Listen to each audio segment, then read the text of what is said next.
এসেও তারা বলবে আপনাকে, আসলে কি আধুনিক রাষ্ট্রে আধুনিক যুগে কোরআন মেনে নবীর আদর্শ মেনে উন্নতি করা সম্ভব? বলবে, সংশয় ছড়াবে। এমনকি এখন তো একটা মূলনীতি বানিয়েছে, আধুনিক রাষ্ট্র গড়তে চাইলে ইসলামকে সাইডে রেখেই নাকি গড়া লাগে। হ্যাঁ, ইসলামকে ব্যক্তি জীবন থেকে মাইনাস করবে তা না, কিন্তু ওই রাষ্ট্র পরিচালনার ক্ষেত্রে ইসলাম নিয়ে নাকি চলা যাবে না, তাহলে আধুনিক হওয়া যাবে না, তাহলে সেকেলে হয়ে থাকতে হবে, পুরনো হয়ে থাকতে হবে। কেন চলা যাবে না? ইসলামের ডেট ওভার হয়ে গেছে, এক্সপায়ার ডেট হয়ে গেছে। ইসলাম এই যুগের সমস্যা সমাধান দিতে অক্ষম হয়েছে। আরে তোমরা হয়েছে আধুনিক, ইসলাম তো সর্বযুগে সর্বাধুনিক। আজও তোকে এমন একটা সমস্যা দেখাতে পারবে না যেই সমস্যার সমাধান আল্লাহর কোরআন এবং নবীর সুন্নাহর আলোকে করা সম্ভব না। তো সকল সমস্যার সমাধান যদি কোরআন এবং সুন্নাহর মাধ্যমে করা সম্ভব হয়, তাহলে কোন দুঃখে সেটা মানবা না? আরে তোমরা আজকে একটা বানাও, 2 দিন পর নিজেরাই সেটাকে ফেলে দাও। এক সংবিধানেও কতবার হাত দাও যে না, এই সংবিধান দিয়ে হবে না, কেন? এটাতে এই ভুল আছে, ওই ভুল আছে, ওই ভুল আছে। তা আগের বার লিখলা কেন? আসলে মানুষ তো সবকিছু মাথায় আসে না, এজন্য ভুল হয়ে গেছে। তাহলে মানুষ যা করে, মানুষ তার প্রতিটা আদর্শ, প্রতিটা পলিসি নিয়মিত আপডেট করতে থাকে, চেঞ্জ করতে থাকে। আজকে যেটা ধ্রুব সত্য মনে হচ্ছে, কালকে তার কাছে সেটা ভুল মনে হতে পারে। কিন্তু আল্লাহর কোরআন 1500 বছরে কয়বার পরিবর্তন করা লেগেছে? একবারও লাগে নাই, লাগবেও না, লাগার কোনো কারণও নাই। এই যে পরিবর্তন করা হয় নাই, তাই বলে এই বিজ্ঞানের যুগেও কেউ প্রমাণ করতে পারবে না কোরআনের একটা আয়াত সেটা তার আবেদন হারিয়ে ফেলেছে, অথবা যুগের সঙ্গে তাল মিলাতে না পেরে এটা ব্যাকডেটেড হয়ে গেছে। এমনকি অন্য ধর্মগুলো কিন্তু আসলেই যুগের সাথে তাল মিলাতে পারে না, আসলেই পারে না। সব ধর্ম পাল্টে ফেলতে হয়েছে। দেখেন, 100 বছর আগের হিন্দু ধর্ম আজকের হিন্দু ধর্ম এক আছে না? অনেক বিধান চেঞ্জ হয়েছে। যেমন সতীদাহ প্রথা কই গেল? স্বামী মারা গেলে স্বামীর সাথে বউ চিতায় জ্বলবে, আজকে জ্বলে না কেন? তাহলে আগেরটা ভুল ছিল না, আজকেরটা ভুল? যদি আজকেরটা সঠিক হয় তাহলে আগেরটা ভুল ছিল, তাহলে ভুল জিনিস ধর্মের নামে চললো কেন? এবং সেটাকে ধর্মীয় বিধান হিসাবে স্বীকৃতি দেওয়া হলো কেন? খ্রিস্ট ধর্ম তারা পর্যন্ত নিজেদের কত খোলস পাল্টাতে বাধ্য হলো। আর এক ইনজিল শরীফ, এক বাইবেল যেটাকে বলে আর কি, আসল ইনজিল তো আর নাই, ওরা যেটারে বলে। এখনের ইনজিলের মধ্যে তো নবী ঈসা আলাইহিস সালাম দুনিয়া থেকে যাওয়ার পর কি হয়েছে এই কেচ্ছাও আছে। তো কিতাব যদি নবীর উপর নাজিল হয়, নবী যাওয়ার পরে কি হয় এটা আবার কিভাবে থাকে? আচ্ছা, তাও ভালো কথা। এই যে দেখা গেল যেটাকে ইনজিল নামে চালাচ্ছে, মূল ভাষা মানে ঈসা নবীর যে ভাষা ছিল তার ভাষাই তো কোরআন আসবে। আমার নবীর ভাষা ছিল আরবি, কোরআন এসেছে আরবিতে। নবীর মুখের ভাষা যা, কোরআনের ভাষা, কিতাবের ভাষা, আসমানি কিতাবের ভাষাও হবে তা। মূল যে ভাষা ঈসা নবী কথা বলতেন, ওই ভাষার ইনজিল গোটা দুনিয়ায় খুঁজেও একটাও পাওয়া যায় না। যা পাওয়া যায় সব হলো অনুবাদ। এক বাংলায়ও যদি 3টা প্রসিদ্ধ ইনজিল আপনি সামনে রাখেন, 3 প্রকাশনী 3টা বের করেছে, যদি সামনে রাখেন, আপনি একজন সাধারণ মানুষ হয়ে, কোনো হুজুর লাগবে না, সাধারণ মানুষ হয়ে আপনি প্রতিটা একটু পৃষ্ঠা পৃষ্ঠা মিলান, দেখবেন এটার সাথে এটার মিল নেই, এটার সাথে এটার মিল নেই। তাহলে আসল কোনটা? মূল ভাষাটা তো নাই। যেমন কোরআনে যারা অনুবাদ ছাপে তাদের জন্য ফরজ দায়িত্ব হলো সঙ্গে আরবি রাখতে হবে। আরবি বাদ দিয়ে শুধু অনুবাদ ছাপাকে কোনো আলেম এটাকে অ্যালাউ করবে না, কোনো আলেম না। কেন? এভাবে একসময় মূলটাই হয়তো মানুষের কাছে আবেদন হারিয়ে ফেলবে। এখন বাংলা অনুবাদ করুক, ইংলিশে করুক, উর্দুতে করুক, ফার্সিতে করুক, দেখবেন এক পাশে আরবি এক পাশে অন্য ভাষা, অথবা উপরে আরবি নিচ দিয়ে অন্য ভাষা। এমনটাই তো হয়। যে কেউ মিলায় দেখতে পারবে, ক্রস চেক দিতে পারবে, প্রয়োজনে চ্যালেঞ্জ করতে পারবে। কারণ অনুবাদকের ভুল হতেই পারে, পারে না? অনুবাদক আমি, অনুবাদক আপনি, অনুবাদক তো মানুষ, মানুষের ভুল হতে পারে, আল্লাহর কালামে তো ভুল হবে না। তাহলে ভুলটা থাকার কারণে আমরা সহজেই কোথায় ভুল চিহ্নিত করে চ্যালেঞ্জ করে দিতে পারি, এটা পাল্টাও, এখানে ভুল হয়েছে, এখানে মিস্টেক হয়েছে। মূলটা যদি না থাকে ওরা চ্যালেঞ্জ করবে কিভাবে? এখন কোনটারে খাঁটি বলবে? এটা না এটা না এটা। আর যারা অনেক ভাষা পারেন, ইংলিশ ইনজিল বাংলা ইনজিল নিয়ে বসেন, সাথে আরবি ইনজিল আর ফার্সি আর উর্দু ইনজিল নিয়ে বসেন। এই 5টা নিয়ে বসে দেখেন কত ভিন্ন ভিন্ন কথা পাওয়া যায়। তো কোনটা হবে দলিল?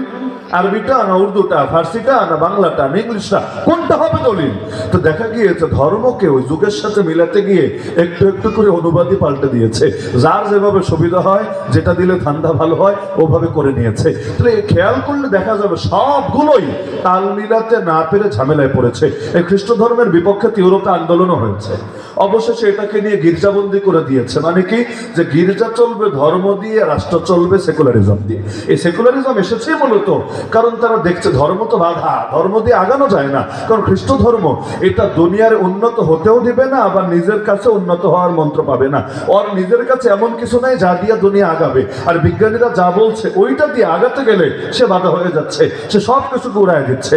কত বিজ্ঞানীকে দেখবেন ফাঁসি দিয়ে, ছুরিতে চড়িয়ে, আগুনে পুড়িয়ে হত্যা করা হয়েছে বিভিন্ন চার্চের কথা শুনে শুনে, শুনতেই পারতো না। তো দেখা গেল দুনিয়া উন্নতির পথে ওগুলো বাধা হয়েছে। কিন্তু ইসলাম এত এত উন্নতির পর আজও পারলে প্রমাণ করেন, আজও পারলে প্রমাণ করেন বাস্তবেই কোনো জিনিস দুনিয়ার দরকার, কিন্তু ইসলাম সেখানে বাধা দিচ্ছে। উল্টাটা পাবেন, দুনিয়ার যেটা দরকার ইসলাম বহু আগেই সেই নির্দেশনা দিয়েছে। হয়তো মানুষের বুঝতে একটু ডাউনলোড হতে সময় লেগেছে, স্পিড নেটওয়ার্ক কম আর কি, 4G জায়গায় 2G, তো বুঝতে একটু সময় লেগেছে। 100 বছর আগে বোঝা দরকার ছিল, 100 বছর পরে বুঝেছে। কিন্তু এখনো পর্যন্ত, এখন তো কত বই বের হয়, কোরআন ও বিজ্ঞান, সুন্নত বিজ্ঞান। আরে বিজ্ঞানের আলোকে কিভাবে কোরআন এবং কিভাবে সুন্নাহর মুজিজা সামনে আসে দেখলে অবাক হবেন। এক নবীর সুন্নাহ মেনে যারা জীবন যাপন করে, বৈজ্ঞানিক ভাবে ওরা দুনিয়াতে এমন সুখে থাকে এটা কল্পনা করা যাবে না। আপনি নিজে একটু সবগুলো হিসাব মিলান না, পানি দাঁড়ায় খেলে শরীরের ভালো না বৈশা খেলে ভালো, পেশাব দাঁড়ায় করলে ভালো না বৈশা করলে ভালো, প্রতিটা জিনিসে সুন্নাত কি বলেছে আর এই যুগের বিজ্ঞান কি বলছে একটু মিলায় মিলায় নিজে দেখেন না। তারপর আপনি চিন্তা করেন এত আগে এত আপডেট কথা কিভাবে বলা সম্ভব হলো। এজন্যই সম্ভব হয়েছে, কারণ এগুলো মানুষের থেকে আসে নাই, এগুলো এসেছে কার থেকে? তা আল্লাহ কি কখনো পুরনো হবে নাকি? আল্লাহ যদি পুরনো না হন, আল্লাহর জ্ঞান যদি অসীম হয়, অসীম, আজকে কি হচ্ছে তাও জানেন। আমরা হয়তো জানতাম না 1 বছর আগেও আজকে এমন এক দিন আসবে, কি জানতেন নাকি? আপনারা যারা রাজনীতি করেন তারাও তো জানতেন। এমনকি অনেকের কল্পনায়ও আসে নাই, কল্পনা নেই। এই বছরের শুরুতে কেউ কেউ বলেছে আগামী 20 বছরেও আসা নাই, 20 বছরেও আসে নাই। আল্লাহর কি কুদরত, 20 মাসও লাগে নাই। 20 সপ্তাহ হওয়ার আগে আল্লাহ তাআলা তার কুদরতের কারিশমা দেখিয়ে দিয়েছেন। কারণ আল্লাহর নিজামই এটা, যেখানে গিয়ে বান্দা ভাবে শেষ, ওখানে আল্লাহর কুদরত ছড়বে। যেমন বনি ইসরাইল কি বললো, শেষ, আর তো মুক্তি নেই, তো সামনে সাগর, পেছনে ফেরাউনের বাহিনী। ক্বালা আসহাবু মূসা ইন্না লামুদরাকুন, মূসা আলাইহিস সালামের সাহাবীরা বলে উঠলেন, ইন্না, নিশ্চয়ই আমরা, লা, অবশ্যই, মুদরাকুন, গ্রেফতার হয়েই গেছি। একদম তাকিদ কতগুলা, ইন্না, নিশ্চয়ই আমরা, লা, অবশ্যই, মুদরাকুন, মুদরাকুন না, মুদরাকুন, গ্রেফতার হয়েই গেছি, শেষ, কিছু বাদ নাই।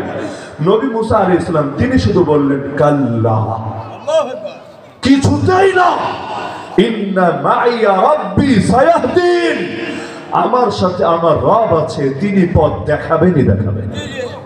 কিভাবে দেখাবেন তিনি নিজেও জানেন না, কিন্তু এটা জানেন যে আল্লাহ তার ওয়াদা ভঙ্গ করবেন না। আল্লাহ হেফাজতের মালিক, আর রাখে আল্লাহ, আর মারে আল্লাহ, রাখে কে? অবশেষে আল্লাহ কিন্তু ঠিকই বাঁচিয়েছেন। কিন্তু এদেরও, নবী মুসার সাথে কারা আছেন? কোন বেঈমান কিন্তু না, নবীর সোহবত পাওয়া সাহাবী। আরে আমল করতে করতে যত দূরই যাক, নবীর সাহাবীর সমান কেউ হতে পারে নাকি? তো প্রত্যেক জামানায় নবীর সাহাবীরা অন্য উম্মতের চাইতে শ্রেষ্ঠ, তারাই ভয় পায় যাচ্ছে যে এই তো বুঝি শেষ। তাহলে সেখানে যেখানে গিয়ে বান্দার চিন্তার দৌড় শেষ। কোরআনে আছে না যে তোমরা কি ভেবেছো এমনি চলে যাওয়া জান্নাতে এত সহজে? এখনো তোমাদের কাছে ওই বিপদগুলো আসে নাই যেগুলো পূর্ববর্তী জাতির কাছে এসেছে। কেমন বিপদ? মাসাতহুমুল বাসা ওয়া দাররা ওয়া যুলজিলু, তাদেরকে বিভিন্ন বিপদ এমন ভাবে আক্রান্ত করেছে, আর্থিক মুসিবতে এমন ভাবে তাদেরকে ঘিরে রেখেছে, তাদেরকে এমন ভাবে কাঁপিয়ে ফেলা হয়েছে, পায়ে সোজা রাখতে পারছিল না, কাঁপিয়ে ফেলা হয়েছে, যে নবী পর্যন্ত আর সাহাবীরা পর্যন্ত বলে উঠেছে মাতা নাসরুল্লাহ, কখন আসবে আল্লাহর সাহায্য, আল্লাহর সাহায্য কখন আসবে, আর তো সহ্য করতে পারছে না। এই অবস্থায় যখন গিয়ে পৌঁছায় বান্দা, আল্লাহ বলেন আলা, এখন শোনো, ইন্না নাসরুল্লাহি কারীব, নিশ্চয়ই আল্লাহর সাহায্য বড় নিকটে, বড় নিকটে। আমরা তো সহজে হতাশ হয়ে যাই, সহজে হতাশ হই। আল্লাহ কোরআনে বলেন সানাস্তাদরিজুহুম মিন হাইসু লা ইয়ালামুন, আমি ওদেরকে ঢিল দেই, এমন ভাবে ঢিল দেই ওরা টেরি পায় না কোন দিকে কি হচ্ছে। ওদেরকে দিয়ে দিয়ে আমি ওদেরকে ধাপে ধাপে পৌঁছাতে থাকি ওই গন্তব্যের দিকে। যখন ধরি, এমন ধরি, তখন আর ছাড়ি না। ইন্নাল্লাহ লা ইউমলি লিয-যালিম হাত্তা ইযা আখাযাহু লাম ইউফলিতহু, নবীজি বলেন আল্লাহ জালেমকে ছাড় দেন না, তবে যখন ধরেন তখন আর মোটেও ছাড়েন না। তাহলে এগুলো কুদরতের ব্যাপার স্যাপার, বান্দার বোঝা কাজে না।